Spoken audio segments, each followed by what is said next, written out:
हाय, welcome back मित्रांनो. This is me Joshi sir and आज हम लोग एक्चुअली एक टर्न बकर का न्यूमेरिकल सॉल्व करने वाले हैं. यस, टर्न बकर मतलब ये कपलर है जो 100% बहुत टाइम पेपर में फेवरेट क्वेश्चन होता है. Weightage is 4 marks. उसके लिए कुछ बेसिक बातें की जरूरत है.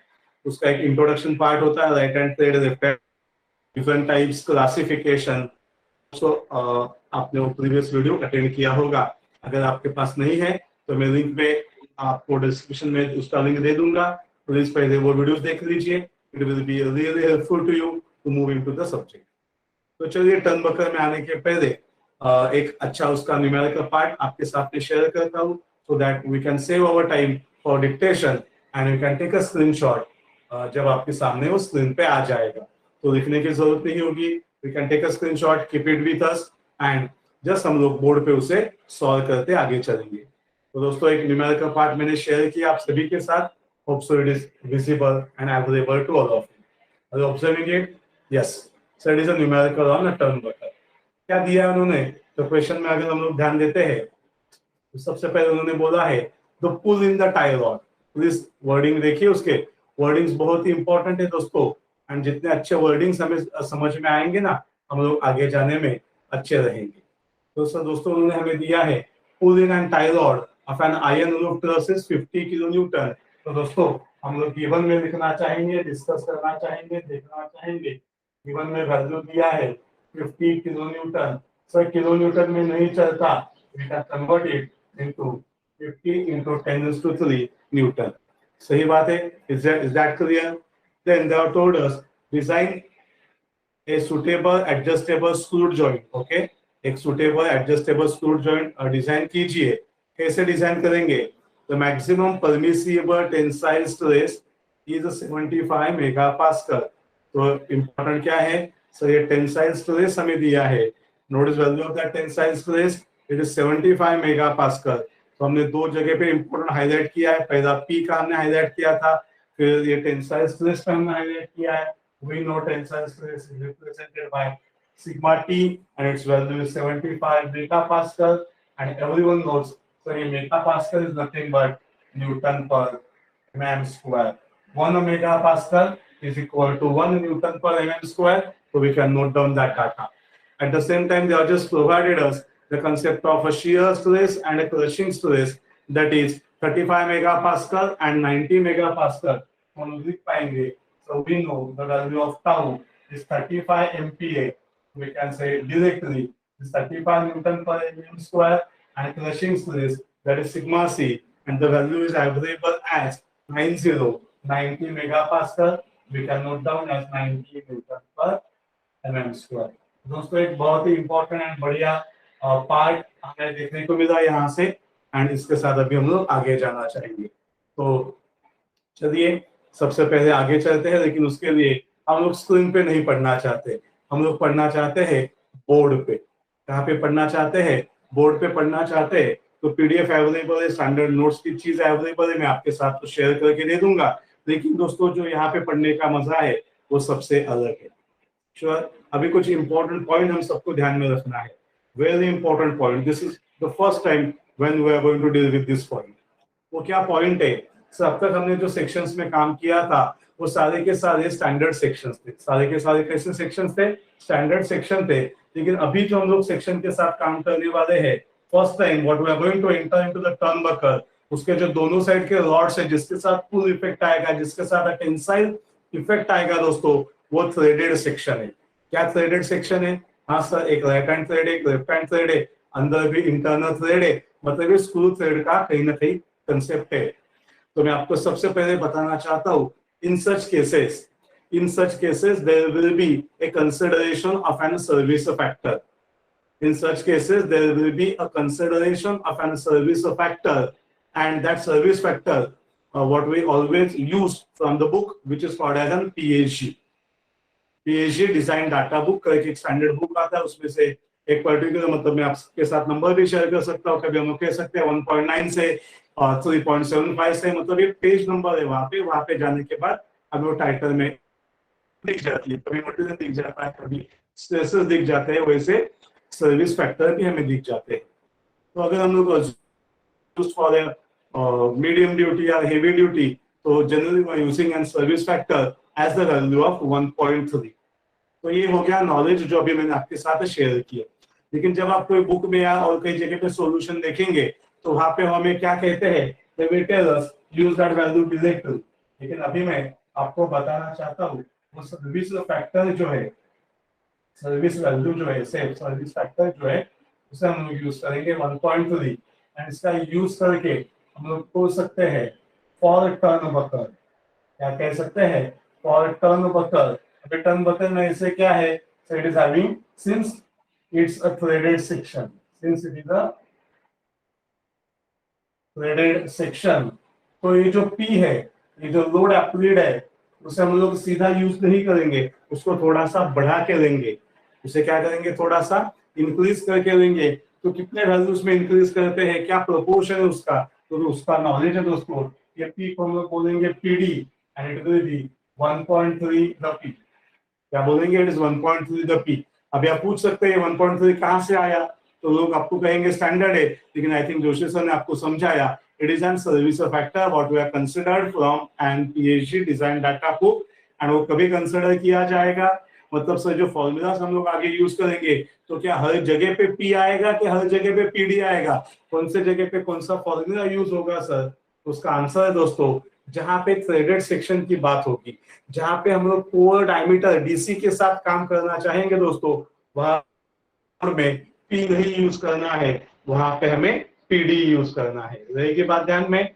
अगेन मैं रिपीट करना चाहता हूँ, ध्यान से सुनिए। दिस इज एन की step in a subject or in the topic of an turnbuckle is that whenever we are going to deal with any threaded section या any formula, any conceptuality where we are going to use a core diameter DC, core diameter of thread जो हम लोग देखना चाहेंगे, use करना चाहेंगे, then in such cases फिर वो टेंशन में हो, क्रशिंग में हो, shear में हो, doesn't matter, but when the portion या section which is required, which is observed, which is connected is an core section, in such cases never use the value of P, in that case use the value of PD, and जब threaded part नहीं है, at that point we are going to use the parameter of P। This is a very fundamental concept of threaded section, and threaded section में इसे हम लोग use करते हैं। तो चलिए वैल्यूज सब्स्टिट्यूट करते हैं। क्या मिलेगी वैल्यूज हमें? वैल्यूज मिलेंगे 1.3 into 50 into 10 दोस्तों। PD का वैल्यू में मिलेगा 1.3 into 50 का, हमें आंसर मिलेगा, we can do it already पापा, 5 is 15, or otherwise you can use a calculator to get that answer। Is that clear? So आप मुस्कुराएंगे बस, क्या सर? सिंपल एस्पेक्ट है। ये हो गया पहला पार्ट। अभी हमें जाना है कई इंपॉर्टेंट पार्ट में।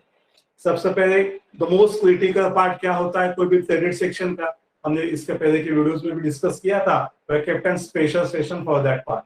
सर एक होता है आउटर डायमीटर, एक होता है इनर डायमीटर, जिसे हम लोग कोर डायमीटर कहते हैं। सबसे what is that beautiful line, कमी तिथे आमी, सबसे छोटा डायमीटर पे फोकस करना है। मतलब कल ये टर्नबकर जो अभी हमने देखा था, उसके दो आई को हमने पकड़ा है, दो रॉड्स को हमने पकड़ा है, तो वह इंटरस्टेट को पुल इट अपार्ट। तो ये किस में आ गया दोस्तों? आप चेक कर सकते हैं किस में अवेलेबल है। सही, किस में अवेलेबल है? टेंशन में अवेलेबल है।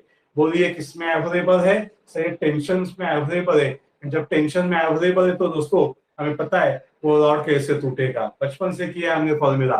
Anyone how to find out? Point number 1, step number 1, it is called as a diameter of rod. क्या कहेंगे? Diameter of rod. तो कौन सा रॉड की बात करेंगे? डीसी की बात करेंगे, उसमें पीडी का फॉर्मूला हमें मिलेगा, it is a pi by 4 DC square into sigma T. दोस्तों हमने क्वार्टर के साथ n नंबर ऑफ टाइम्स ये फॉर्मूला पढ़ा है कि P is given by pi by 4 d square into sigma t, it is a cross sectional area into stress। in this case check कीजिए, ध्यान दीजिए, now this d is replaced by dc, over diameter है, तो यहाँ पे P के जगह पे दोस्तों हम लोग PD यूज करेंगे। Is that clear? That is a very very important point step। ये आप पे समझ में आया? वैसा आगे का 100% न्यूमेरिकल झिंगा रहेगा। अदरवाइज बाउंसर वही पे 0 मार्क देते, कोई नीचे चेक भी नहीं करता है।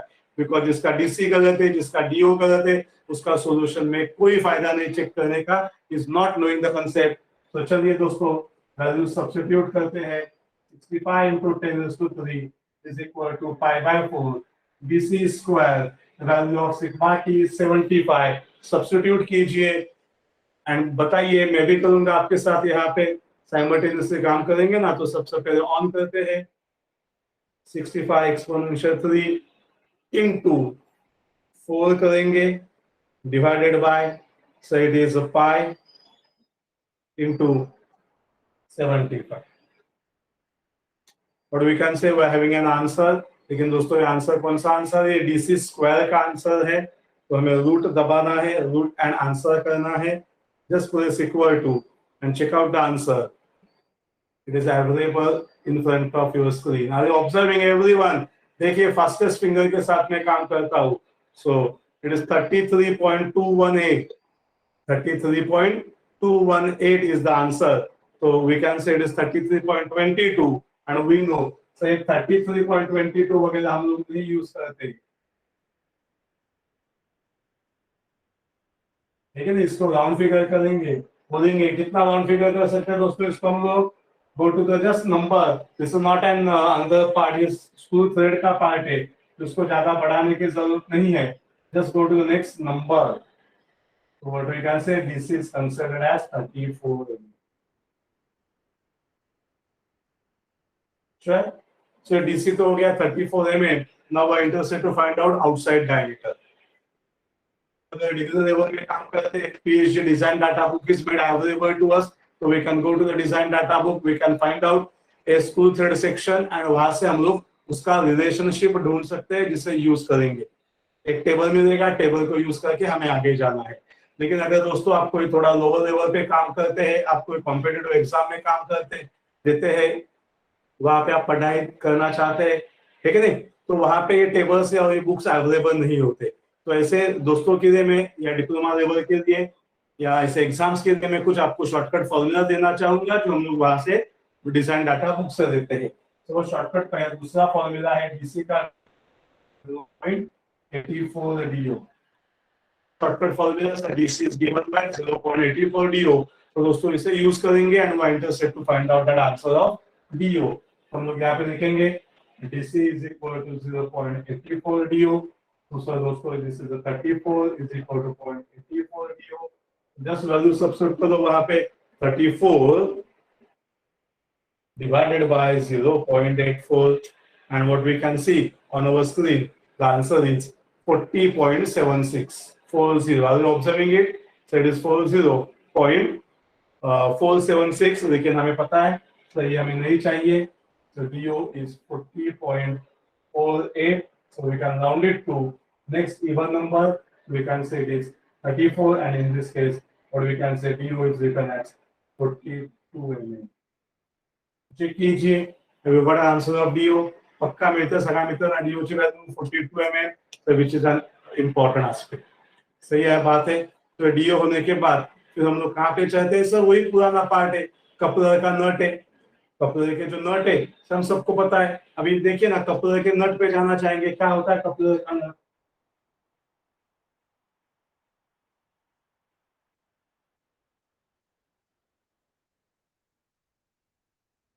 तो उसको हमने सिंबल दे दिया कैपिटल डी का। अभी हमने देखा था सर कपलर का नट एंड में अवेलेबल है, सही बात है। अब जस्ट सोच के देखिए कपलर का जो नट है दोस्तों, ठीक है ना, कपलर का नट है वो किसके साथ कनेक्टेड है? सो it is connected with screw thread. ये कपलर का नट किसके साथ कनेक्टेड है? स्क्रू थ्रेड के साथ कनेक्टेड है। स्क्रू थ्रेड का कौन सा डायमीटर कपलर के नट के साथ कांटेक्ट में आएगा? तो जस्ट सोचिए, ये तो भाई साहब आउटर आउटर डायमीटर हो गया। ये कौन है भाई साहब आउटर डायमीटर? ये कपलर का नट है। इसके साथ ये रॉड कांटेक्ट में आएगा। ये रॉड के भी दो डायमीटर है। छोटा डायमीटर को डीसी कहते हैं, बड़ा डायमीटर को डीओ कहते हैं। लास्ट सेशन में मैंने इसको पढ़ाया बहुत अच्छी तरीके से, सही बात है। तो जो बच्चों ने ये पार्ट नहीं देखा है प्लीज वो पहले वीडियोस देख लीजिए, वहां पे आपको डिटेल में सारी बातें पढ़ाई की समझ में आएंगी। तो ये जो थ्रेडेड पार्ट हमने इंसर्ट किया है, थ्रेडेड पार्ट का जो सबसे बड़ा वाला डायमीटर है ये नट के साथ कांटेक्ट में आएगा। तो ये थ्रेडेड पार्ट का बड़ा वाला डायमीटर कौन सा है, डीसी है कि डीओ है, can anyone will think and reply me that answer. कौन सा आएगा दोस्तों, वो तो वो स्टैंडर्ड है एंड वो आएगा, बोलिए डीसी के DO, answer will be DO. And उसका यूज करके दोस्तों हम लोग क्या लिख सकते हैं, diameter of an coupler nut will be, diameter of an coupler nut will be given by, ठीक है नहीं, तो वहां पे हम लोग फॉर्मूलाज यूज करेंगे, पी का वैल्यू आएगा I/4, सही बात है। अगेन वही पुराना फॉर्मूला होगा उसका, D square minus DO square into sigma T. Again मैं आपका फोकस करना चाहूंगा, आपके साथ बात करना चाहूंगा कुछ इंपॉर्टेंट पॉइंट्स पे। कौन से वो इंपॉर्टेंट पॉइंट्स है प्लीज ध्यान दीजिए, मैं थोड़ा सा फोकस से बाहर जाता हूँ, प्लीज देखिए मुझे बताइए कौन से है वो पॉइंट्स। सब पॉइंट है, सबसे पहले ये तो सिग्मा टी हमें पता है स्टैंडर्ड वैल्यू है। सर ये डीसी है क्या यहाँ पे, are you observing DC, no, what are observing, ये तो डायमीटर ऑफ कपलर नट है, तो ये डी है ये डीओ है, मतलब यहाँ पे डीसी नहीं है। तो बातें समझ में आ रही है सर, जब डीसी आता है तो पीडी आता है, यहाँ पे डीसी नहीं है, डी एंड डीओ है, तो दोस्तों यहाँ पे क्या मिलेगा, we are not going to use the value of PD, in that case we are going to substitute the value of P. And यही वो छोटी छोटी बातें हैं जो ये टॉपिक को फेवरेट बनाती है एंड बहुत टाइम पेपर में एग्जाम में पूछा जाता है। मैंने 100% नंबर ऑफ टाइम्स रिपीट किया, अगेन मैं रिपीट करना चाहूंगा, the most favourite part from exam point of view will be a knuckle joint and after that knuckle joint it will be an a turnbuckle। so इसे मैंने बहुत comfortably बाकी के parameters होने के बाद पढ़ाया है आप सभी के साथ। एंड जस्ट सब्स्टिट्यूट करेंगे वैल्यू, तो p का वैल्यू है 15 into 10⁻³ it is a pi/4, so d square will remain as it is, we have found out do square, it is a 42 square, the value of sigma t is 75 Newton per mm square। substitute the value and tell me what will be the answer of that capital D for interested to use a calculator। चलिए दोस्तों कैलसी निकालिए, कैलसी पे type करना है and हमें आगे जाना है। I am interested to show you that calculation part. सबसे पहले कैलसी पे टाइप कीजिए 50 एक्सपोनेंशियल 3। देखिए मैं आपको पूरी चीज दिखाना चाहता हूँ कैसे किया जाता है। कैलसी पे टाइप कीजिए 50 एक्सपोनेंशियल 3, तो लेफ्ट हैंड साइड हमने ले लिया, इंटू 4 कर देंगे,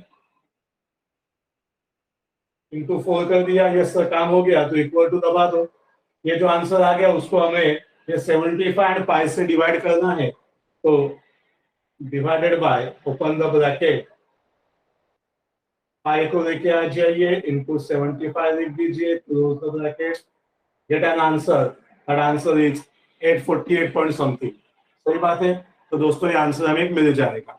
लेकिन ये आंसर किसका है, ये आंसर है डी स्क्वायर माइनस 42 स्क्वायर का, तो 42 का स्क्वायर भी वहां पे जाके ऐड हो जाएगा। सही बात है दोस्तों, हम लोग उसके अंदर 42 का स्क्वायर ऐसे ऐड करेंगे एंड 42 का स्क्वायर ऐड करने के बाद हमें एक आंसर मिल जाएगा।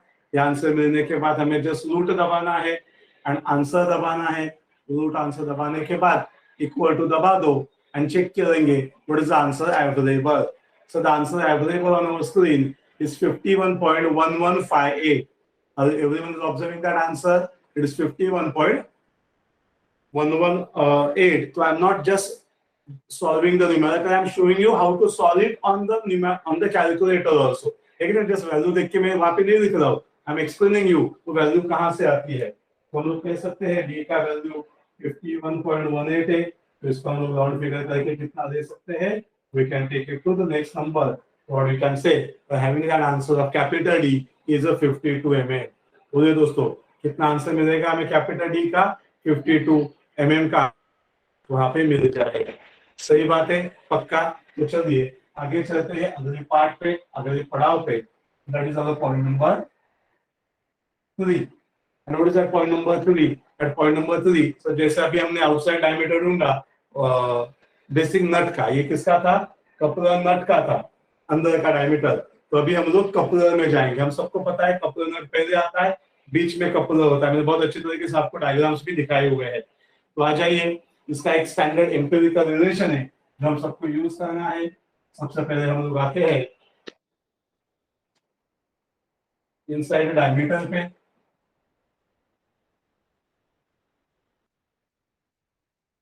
नोटिस दैट इनसाइड डायमीटर अभी किसका है, वो इनसाइड डायमीटर, वो इनसाइड डायमीटर है कपलर का। तो पहला डी यूज किया था तो इसको बोलेंगे नेक्स्ट डायमीटर, तो वो आ जाएगा D1। सही बात है। तो सबसे पहले देखिए कैसे पढ़ना है। पहले रॉड के साथ देखा, रॉड का बेसिक डायमीटर DC, उसको थोड़ा सा बड़ा किया, फिर हम लोग आ गए DO पे, यहाँ पे आउटसाइड डायमीटर पे, फिर DC DO पता हो गया तो हम लोग कपलर नट के साथ कॉन्टैक्ट में आ गए। एंड कपलर नट के बाद सेंटर का जो पार्ट है, जो इंपॉर्टेंट पार्ट है, उसे डिजाइन करना है, एंड वो है अपना कपलर। कपलर या टर्न बकर जो भी हम लोग बोलेंगे, उसके दो डायमीटर्स मिलेंगे, बिकॉज अभी हमने बात किया it is N hollow part. उसका एक इनसाइड डायमीटर आएगा एंड आउटसाइड डायमीटर आएगा। तो इनसाइड डायमीटर को हमने नाम दे दिया D1, एंड इसका मैंने कहा है कि एक स्टैंडर्ड एम्पिरिकल फॉर्मूला है जो हम लोग यूज करेंगे। Notice that empirical formula, it is given by D1 is equal to this capital D plus 6 mm। Sure. लेकिन ये डी देते हैं तो बहुत ही बड़ा हो जाता है, तो वहां पे अभी रिसेंटली कुछ चेंजेस हुए हैं, एंड ये डी की जगह पे they are providing us the value of DO। तो ये ध्यान में देखिए, थोड़ा सा चेंज है, छोटी सी मिस्टेक होती है, बच्चे भी करते हैं। तो ये DO है, एंड ये DO हमें ये डायमीटर के साथ काम करना है। तो D1 क्या है, it is a DO plus 6 standard value. So that value of DO it is 42 mm। हम लोग लिख सकते हैं it is 42 plus 6, the value of D1 is 48 mm. What is that value of D1? It is 48 mm. And एक time ये D1 का value हमें मिल जाएगा दोस्तों, तो हम लोग इसका आउटसाइड डायमीटर भी ढूंढ सकते हैं। And what we can say, outside the diameter of a coupler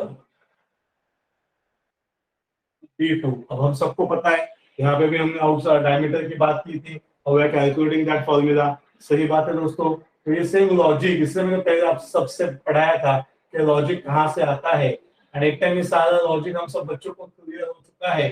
तो अभी डायरेक्टली में फॉर्मूलाज के साथ आगे जा रहे हैं, ठीक है। डायरेक्टली हम लोग फॉर्मूलाज के साथ आगे जा रहे हैं, because we have studied this formulas number of times हमने ये बातें की है। श्योर। प्लगइन 3 में आके काम करेंगे। And for those students who are observing me for first time doing this, तो just a sincere request है, थोड़ा सा पीछे जाके previous formula देख लो, तो it will be an really helping hand to all of you। Again simple इसका एक कंसेप्ट आपको बताना है, तो कंसेप्ट क्या होगा सर? सर टेंशन में टूटेगा, टेंशन में टूटेगा तो कहाँ पे टूटेगा सर? जो मटेरियल अवेलेबल है स्ट्रिप वहां पे टूटेगा। सबसे बड़ा डायमीटर क्या है? D2 है। अंदर का डायमीटर क्या है उसका?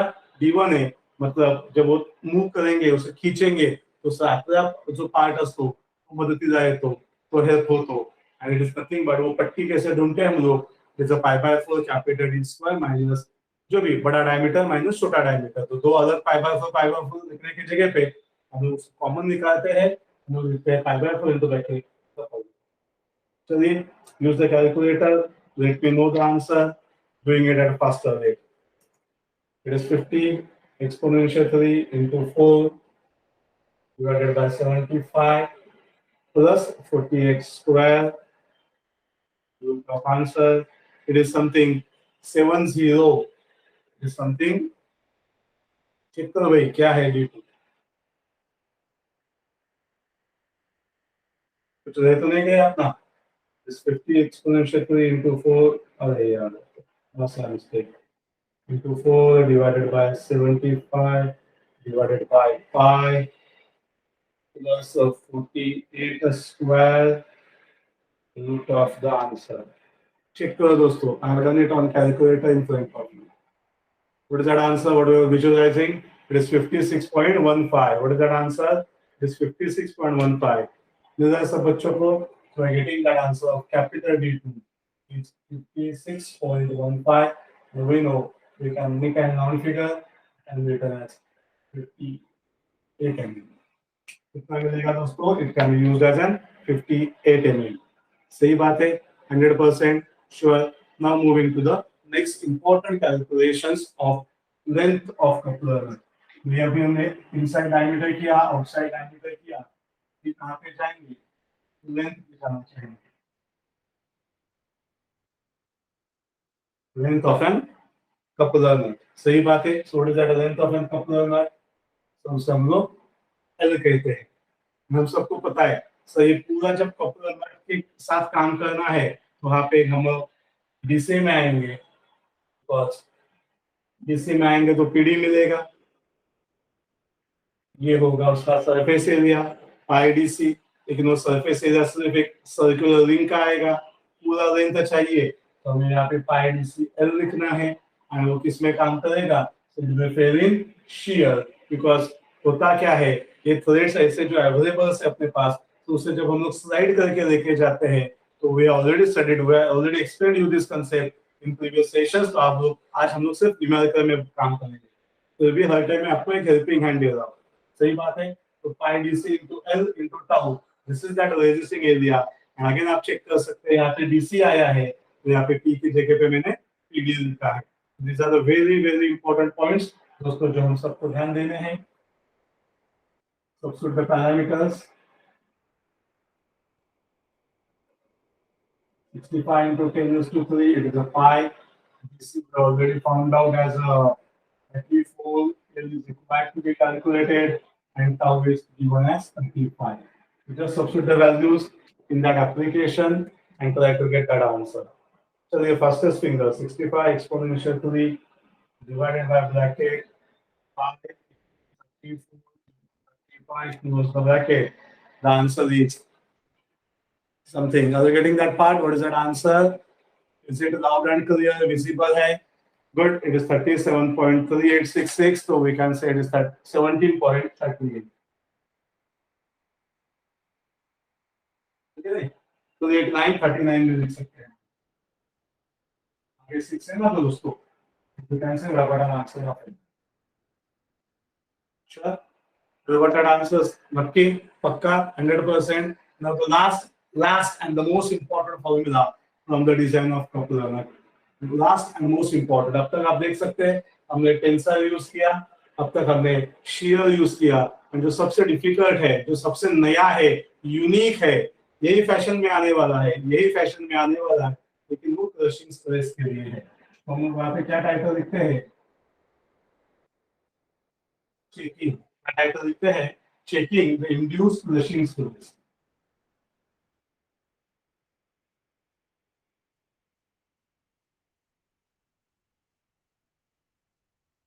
ये क्रशिंग स्ट्रेस में भी दोस्तों हमें काम करना है, एंड अभी हमें सॉल्व नहीं करना है, हमें चेक करना है। चेक करना है मतलब जो डिमेंशंस हमने ढूंढे हैं वो डिमेंशंस हमें वहां पे सब्स्टिट्यूट करने हैं, एंड सब्स्टिट्यूट करने के बाद जो इंड्यूस्ड शियर क्रशिंग स्ट्रेस है एंड अलाउएबल क्रशिंग स्ट्रेस है, इन्हें कंपेयर करना है। तो what is that formula sir crushing stress के लिए जो ऑलरेडी लिखा है, so that formula is given by PD is equal to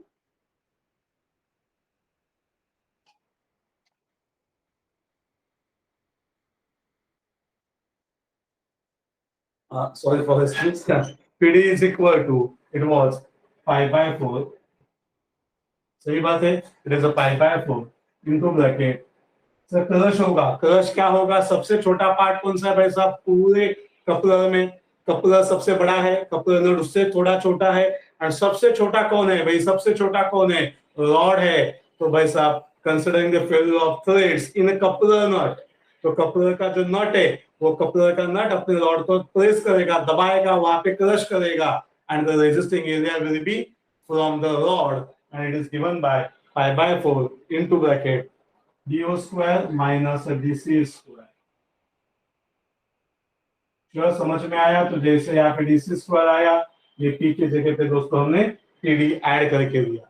लेकिन अभी ये जो क्रशिंग होगा, मुझे बताइए क्या ये क्रशिंग सिर्फ एक ही थ्रेड के ऊपर होने वाला है? बताइए मुझे, ये क्या एक ही थ्रेड के ऊपर होने वाला है? आंसर है नो सर, वो नंबर ऑफ थ्रेड्स के ऊपर होने वाला है। थोड़ा दो number of threads represented by N N, is represented by an n, and वो n कैसे मिलता है? Again a standard value taken from design data book, and it is given as n is equal to 1 by pitch. What is n? Number of threads can be calculated by using an logic. It is called as 1 by pitch. लेकिन again a problem है, we are not knowing the pitch. We are not knowing the pitch. तो sir सबसे पहले जो pitch है, ये pitch को हमें find out करना पड़ेगा। And अगर आप ध्यान से देखेंगे, we have an relationship। यहाँ पे मैं वो आपको चलिए ये पे दे देता हूँ। So pitch का वैल्यू आता है it is DO minus DC. याद से जो पिच आप करते हैं वो पिच का पी का दांडी थोड़ा सा ऊपर बढ़ाने का, तो बहुत टाइम बच्चे क्या करते हैं, उनको लगता है पी मतलब ये ऊपर का पी भाई साहब। तो भाई साहब प्लीज बच्चे इसमें से don't do silly mistakes. Pitch small P, ये है लोड कैपिटल पी, ये है डिजाइन लोड कैपिटल पीडी। तीन अलग अलग एस्पेक्ट्स है, उन्हें अलग अलग रखिए, एक साथ मिक्स करने की बात मत कीजिए। That is a sincere request to all of you. Sure, is that clear? तो हमें सबसे पहले पिच कैलकुलेट करना है, कोई नई बात नहीं है, we are already knowing that pitch value. सब पिच कहां से आता है, we are having that formula. So pitch is equal to DO minus DC. तो डीओ कितना है अपने पास, डीओ है 42, डीसी है 34। हम लोग कह सकते हैं we found out the pitch as 8 mm। Pitch कितना हमने ढूंढ के दिया है, 8 mm ढूंढा है। What is that n? n is 1 upon pitch, it is 1 upon 8, so we can just put that value as 1 upon 8 directly in the formula. समझ में आया? No need of calculating that actual value and substituting in the thing. तो again check करते हैं formula, अभी भी बाकी है formula. Pi by formula D square minus DC square, समझ में आया? It's nothing but the rod का आउटर मोस्ट पार्ट है जो रेजिस्ट करेगा, नट उसे क्रश करेगा ना वैसा, तभी कितने पे काम करेगा, एन पे काम करेगा, नंबर ऑफ थ्रेड्स पे काम करेगा। लेकिन वो क्या सिर्फ एक ही जगह पे है? नहीं sir, it is on the complete length. एक ही जगह पे है क्या? नहीं सर, कहाँ पे? कंप्लीट लेंथ में है। तो कंप्लीट लेंथ में है दोस्तों, तो हम लोग वहां पे यूज करेंगे एल, एंड सबसे important last one by intersect right the stress value, that is the sigma C. तो अभी हमें यहाँ से क्या ढूंढना है दोस्तों, सिग्मा सी कैलकुलेट करना है। आप सभी से रिक्वेस्ट है बहुत प्रॉपरली कैलकुलेशन कीजिए। It is given bye 65 into 10⁻³ that is equal to pi by 2 into bracket do square. What is our do? It is our 42 square. It is a dc square. What is our dc? It is a 34 square. n, so it is 1 upon 8, and then it is 17.39. So we can take 17.39. Sure? Yeah, we can round it to 18 mm also.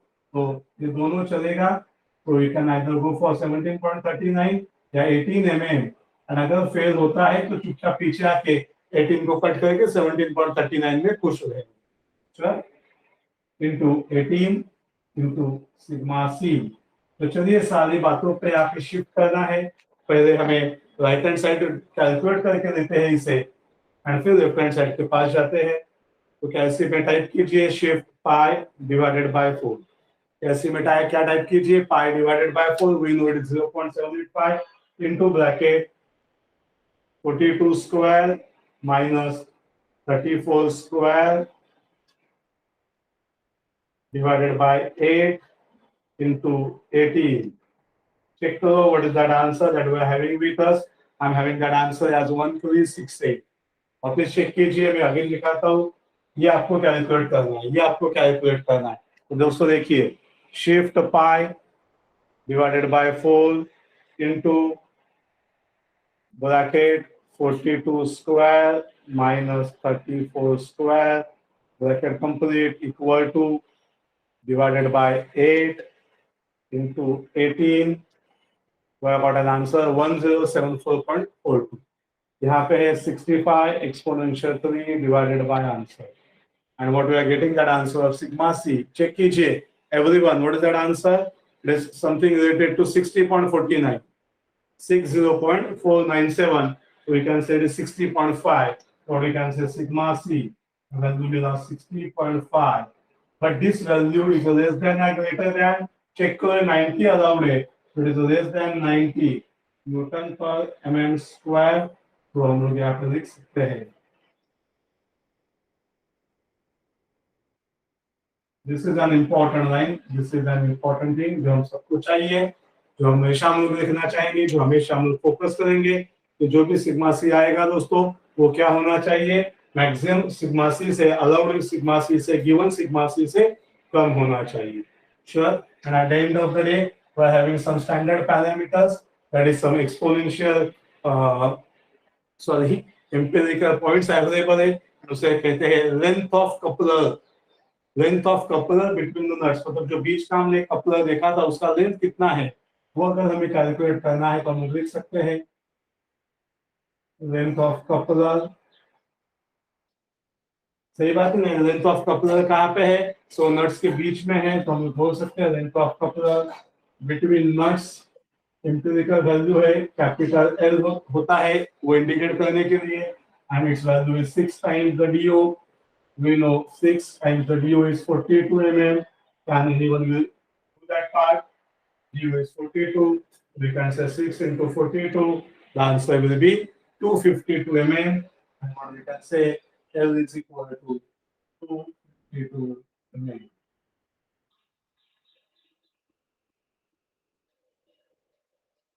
That was our 7th point. The last two, the thickness of couple, अगर हमें thickness बात करनी है तो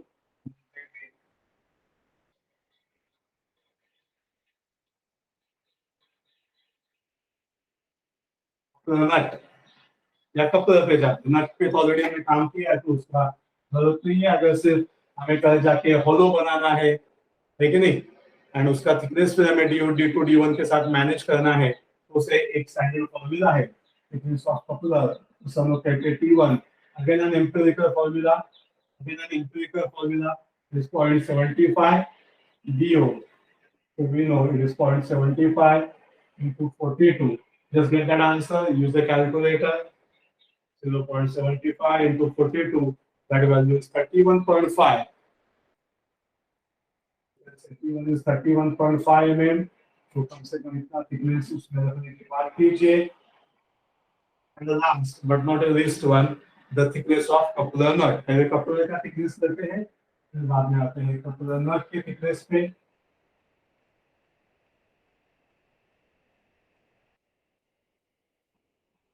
ये जो T का value है दोस्तों, ये टी का वैल्यू का अगेन स्टैंडर्ड फॉर्मूला है।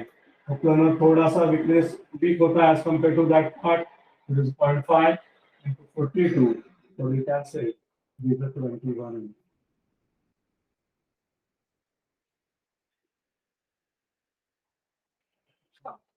That's all दोस्तों। तो चेक कर सकते हैं आप, एक पूरा का पूरा सॉल्यूशन ऑफ टर्नबकर मैंने आपके साथ किया है, जो हमने लास्ट टाइम डिस्कस किया था, शेयर किया था, एक न्यूमेरिकल के साथ हम लोग सॉल्व करेंगे and in the detail with everything, with a title, with a formula, हम लोग उसे आपके लिए स्क्रीन पे बोर्ड पे लिख के सॉल्व करके दिखाएंगे। तो जस्ट पीपीटी पढ़ना नहीं है, पीडीएफ दिखाना नहीं है, बुक से रीड करना नहीं है, एक्चुअल न्यूमेरिकल पढ़ना है।